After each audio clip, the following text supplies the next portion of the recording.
নমস্কার বন্ধু। আজকে আরও একটি বিশাল বড় খবর নিয়ে এসেছি যে আনন্দবাজার পত্রিকার প্রকাশনী অনুযায়ী ৪৬ বছর পর আমাদের যে পুরীর জগন্নাথ মন্দির তার ধনরাশির যে দরজা আছে সেটা খুলতে চলেছে। তো এই নিয়ে নানা মতভেদও আছে, যে শোনা যায় নাকি যে সাপেরা সে ধনরাশি পাহারা দেয়। তো সেসবগুলো যারা তদন্ত করবে তারা বুঝতে পারবে। যদিও আজকে রবিবার, আজকে সেই কাজ করা হবে না সে সত্যি জানা যায়। কাল থেকে হয়তো সেটা শুরু করা হবে। 11 সদস্যের কমিটি একটা গঠন করা হয়েছে। যে ধনভাণ্ডার আছে সেটা ধরা হচ্ছে যে 800 বছরের পুরনো। আজকে ঠিক দুপুর 1:28 জগন্নাথ মন্দিরের রত্নভাণ্ডারের দরজা সেটা খোলা হয়েছে বলে জানা যায়।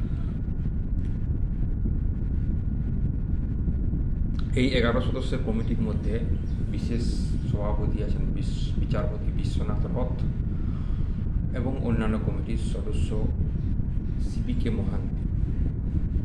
এছাড়াও যেহেতু পুরনো একটা ভাণ্ডার, পুরনো একটা ভল্টে রত্ন ভাণ্ডার আছে, সেখানে সাপেদের উপদ্রব থাকতে পারে, সেই জন্য 2টি স্নেক রেস্কিউ টিমও সেখানে মজুত করা হয়েছে এবং 6টি বড় বড় সিন্দুক তারাকে আনা হয়েছে, যাতে করে সেখানে যে সমস্ত ধনরাশি পাওয়া যাবে সেগুলো অডিট করে ওই সিন্দুকের মধ্যে দিয়ে অন্য জায়গায় নিয়ে যাওয়া যায়।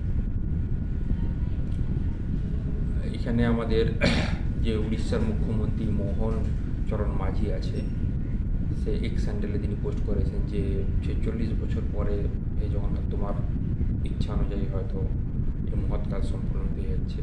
সত্যি এটা একটা বড় একটা খবর।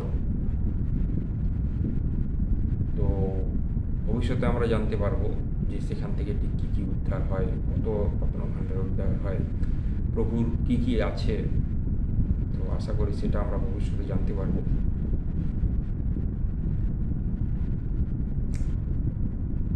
এটার দিকে এখন গোটা দেশের নজর আছে যে কী আছে আর কি ভল্টের মধ্যে, কী কী পাওয়া যায়।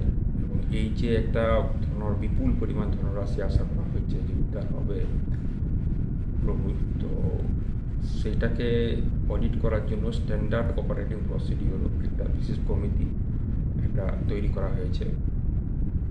সেখানে তার অনুমোদন মেনে এবং বিচারপতিদের তত্ত্বাবধানে এই যাবতীয় কাজ করা হবে।